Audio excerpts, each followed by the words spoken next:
Díomh consáisih seo cabral a cúig fiach na datíine an tanamatóir an gabral seo cílíonn sé a fiach sin debt.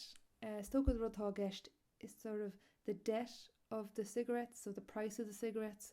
He's trying a few different ways to get the money for cigarettes. So seo cahabhaimsre eile bhí a ganam, bhí there fad I caf datíine.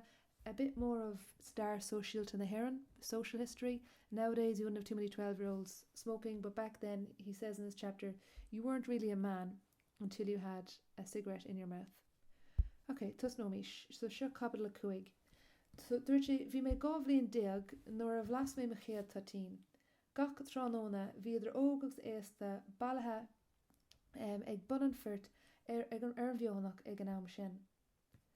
Bhíoh butatíine ina bhéal géan buchail a bhíoh gábhlíon déag buinteach a cop.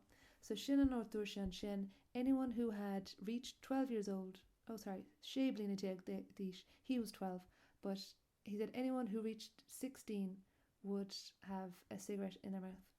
Danning féin heamh na gaithe den duine a make woodbine in a bhéal aige. So he'd stay kind of downwind of anyone smoking a woodbine, so he'd get a bit of a taste of a woodbine. A bhíoh an bolla go háling, nuair bhíoh smut den tatín caite cuid na dína, funnach siad bored darug den agus cuirsiad arás ina fócha é. So when people had smoked the cigarette, they'd take off the red top and they'd put it back in the pack. Bhí me ag fear aine a make busca tatíine aige. So you could buy the cigarettes one by one, so he'd be keeping an eye out for anyone who would have a whole box of cigarettes, so then he might get one off them. Darlinne, ní raibh tú the air, the raibh fag soirteisteach I the bhéalagat, so you weren't a man until you had the cigarette. Bhí sort leachis ag buint leis na tatíine ag an am. So leach, we had that when we talked about Dainín, and Tahir was a hero, so there's some sort of heroism to do with these tatíine. Bhí buchail ann dar bhaim Eddie Hutch.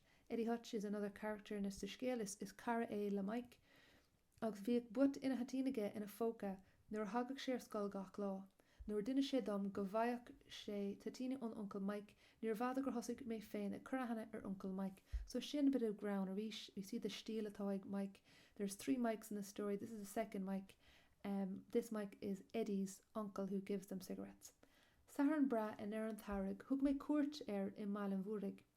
Bhí Mike ina hí ar chathir thugáin sa chúna, agus Eddie ar stól beag an aice leis. Bhí an bhirtcha ag cahabh, ag cahabh an seo clíonn sé smoking. Fóntal Mike lena chána agus dúir sé arm sí ar stólín. Haring Mike na tatíine as a fóca, hog Eddie ceannacha isteach I mé bhéal. So the other Mike took out the cigarette out of his pocket, and then Mike stuck one into our Mike's mouth. Agus yarrig sé air, so he made it red. Le smarrod a hoog sé as tinna an leis an lú. Dúirt Eddie lum an tatach a scoile siar anas go manning sauce of us. Cheap me greibh me im air agus an fag an sin a gom iad am a chá ver, so he really felt like he was a man because he had the cigarette between his 2 fingers. Taréis tamil win me on board darug den tutín, cho pentáilta le héan ar fásta. So the little red bit at the top of the cigarette was as pointy as any grown-up man would have.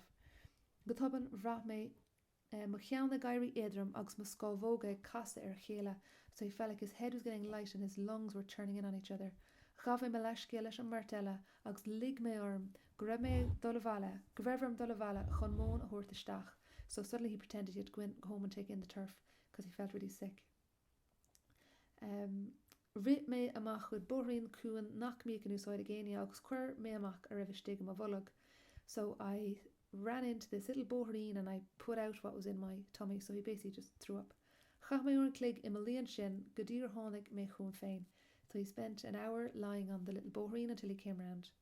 Ní hagan cílar bhís, so that a seanachal, sense does not come before age. Mar derfogs, níor bhada go raibh dúils na tatíine a gom.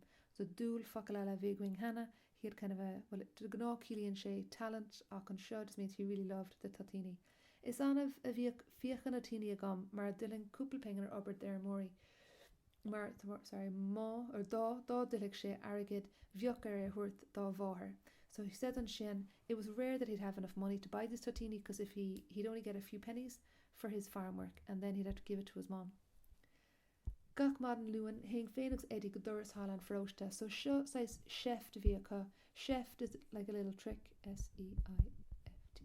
So shin chef, he had these little tricks how to get money, and these are the things he used to do.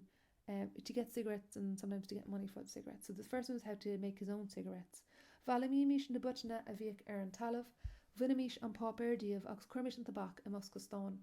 Churmish an Buscoston a bowel sachli agus éonor a miach gal uing niviak lidian of ging ach an tabak a chur tevistig the vlor than Kerry man. So here we see he's a bit glick and it's a bit gross as well, but we'll just go with glick for now. And so he goes around the parish hall collecting old butts that people have smoked and they've thrown on the ground and now stood on. Then he picks them up, he takes out the little bits of tobacco out of them, he puts them in a box, a tin box, and then whenever he wanted to have a smoke, he opened his little tin box. Then he got a bit of the Kerry Man, the newspaper, and he put the tobacco in it and rolled it up, and he made his own little rollie out of kind of second-hand tobacco. De bingenags laughing and avir facade woodbine. Agus 3 laughing near Vuska Lasoin. So he needed 10 pennies and a halfpenny, and he needed 3 halfpennies for the lighters. So that's 12 pennies, I suppose, he needed to get the lighter and the cigarettes. Vi an targad gown, so it was scarce. He didn't have a whole lot of arrogant. Vi gsheftena ag sulagwin kun fiakan de tini a oil. Oornte hamish quick stablags varmish roomnach derbil no the wing a chapil. Yilimish and roomnach leis na tinkeri skilling an punt. Chorti Milan na tinkeri noach nor decuk ania erable an chapel barha. So this was Rudavon, they'd go into a field, get some horses and cut their hair off. So erable is the tail, so they'll cut the tail or they'll cut the, what's the other thing? The mane they'd cut as well. And then nor decuk ania erable varha shirgli and stumpa. So the traveller people were there and they'd get the blame if someone's walking around and saw a couple with their hair cut back to the stump. So it's a bit of ground on shin. Horliach an rud kiana nor vi mahar og freshen mar dinne shedum gugiark erbel the mule a vi John Horgan shirgli and stumpa or freshen ni roviak a vi ban John, saying his dad did the same thing, that go around cutting the hair off he cut the hair off a mule and then he'd sell it along to the traveller people who use it for different things. Sheft ella viagwin no ivka chud o vahan the gyark. So sho achtra ella a horla. Another chef he'd have is they'd steal eggs from the little house of the hens. Vi shilling ogs ne bingana chuzain of vi shandini in a choni a garachon ogs bus a British tack of Fort Knox no Dutch tack so close a vi get. Meeks is our new character and sho character ella. Meeks and lass anima vi his nickname. Madnavon, daar mee so close, a féin a hugak an bead in a kerka. Hugak na kerka amach trí foul a mon an durish, near vein sliavon dein kerkavon thurs tacht makas. Verok meeks in a gyaun agus in a gyaun arha agus gropach she kyan da vera sus gohoris na nivica. Ein kerker mach she overve ke cork she er heveled and close. So this is Meeks now examining his hens and to see if there was an egg coming out. Oh, they do say he had a funny finger and he'd use the finger to check the hen if there's something coming out. I'm not sure. This is what farming people do to check for hens and eggs. So vi curmi real to egin in a verig mix al charig lesh an obershin a yenef. So his finger had a weird bend in it, so that would help him put the finger and check for the egg. Is cuivan lom goma law vi me ag bun ornert fein nor hook me fedara kerk dogud fein ag tak the max as tar atten. So that whole skate is about with the he was saying that about Meeks. He didn't actually steal anything there, but I think he will. Vi me fein ag bun ornert fein nor hook me fedara kerk dogud fein ag tak the max as tar atten. Honig me nad. So a nad is a nest. He found a little nest with the hen. Agus liad does ein o vinti. Vi an kark tamlamak on nad. Cúig me hivica 3 deg a vian. Vi a gal bra gom a morok. So this is his own family hen that he's going to steal 13 eggs for. So gal and shin smoke. So I'm going to have a great smoke tomorrow because he's going to sell 13 eggs to the creamery shin. So cream is uchter and then the creamery uchterlan. So toshe dul an shin. Vi make fadil onskodurch enia federa grif fruder foam. So he's like Bart Simpson here, just walking away, whistling, trying to be cool and calm. when he had all these eggs.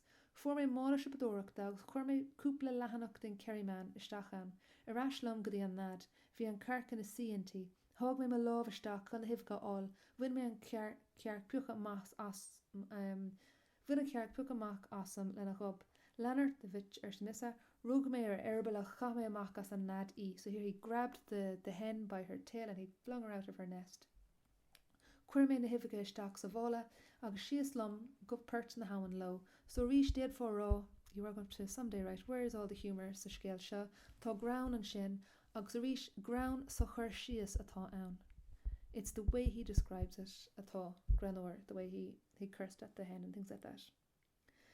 So nig me iad agus glan me le soda. So he got this kind of soda thing and he cleaned the eggs because he wants them to be nice to get some good money for them. Chas me piasa den Kerryman a gach cean den a hivika. So he's being all nice to the hivika now, putting a bit of the paper around each one. Cúig me trí na porcana gadian ochterlin agus a yiel me na hivika leis an manastor. Bhíoch tabak seachtana a chum. So he'd have smoke for a week. Cúpla trónóna in a dhiig sin léim mo chrín or chula me mavóharig rá. Nadir cá cuigag will banastor na hoogtelina ag tuairt cuairt ar an trónóna. Bhí mahar sitas sa cúna agus bús datig ag tacht as a fiep. Tháinig an banastorsteach agus lag sé mála ar an mór. Rug mise ar an bac a folla of móna agus dúirt mé go dúrthing isteach pac a móna. So rís bit of ground and seo dúirt Mike. He saw the banastor ag tacht go dtí an tach, and he suddenly grabbed the little thing that they keep the turf in and he jumped up and said, I'm going to go out and bring in the turf. And then his mom was like, no way, why are you suddenly being helpful? Fan gefol san banastor. Na hiva seo a chur siar chum cúpla lá hin, bhí me a grochás, so grochás bhí sé, he was in a bad situation. Where it was the banastor said, sit down and listen. So said about those eggs you gave me. Sé bhí sé lan sé air. Sé mi hála ho chum iad Maidhc Dainín, so mi hall being Mike, he's the one who brought me them yesterday morning or session. Bhí sigini a hocht gin a cha, agus bhí cerachin the hoogers ar choma. So if she had tourtmak that there was chickens in them, they weren't the kind of eggs that you could fry, and some of them weren't good at all. Bhí na sigini ar fad cailtes na hiva, so not only were there chickens, they were dead chickens. So cailtes to be lost or also to be dead. Liam mahar an eardogs hook sé cruised am a lug na clúise, so at the bottom of the ear he gave him a good punch. Chuir sé ceistarm, cad rinne mé leis na hivacags leis an airigid, bhúil sé clús a ríis mé. So hit him again. Dinis mé dógur yiel me na hivacags gur cheannig mé chocolates agus sweets leis an airigid, so better to say that he bought chocolates and sweets than to admit that he brought cigarettes. Bhí graimige ar chúl ma chasóige, Darig lom sláú amach ach san gasóg agus grad mé lom I drón na hawan. So rish, you could say this is ground, kind of thing you could imagine Bart Simpson doing. So he graimige ar chúl ma chasóige, his dad grabbed him by the back of the jacket, and then Mike just kind of slipped out of his jacket and ran out in the direction of the river. Cúig mé bhalach in Maidhc Dainín, godí gomioch an storm hart. Storm was the ahar bhí sé buile, so he waited down there till the storm was over. Honnig mar go harpádaí chum tréis tamil agus duine sé dom go raibh Dainín imhamach ag iascach cúig mé bhaile.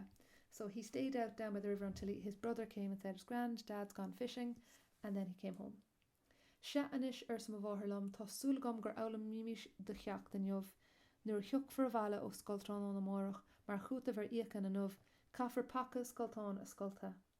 Nar há sé lom, mar ba dhheacar duine hás of madal a scolta na scoltán. So in sin bhí sé a kaint lena bháthar, we see a bit of Kerry Irish in sin, they spell a mórach different.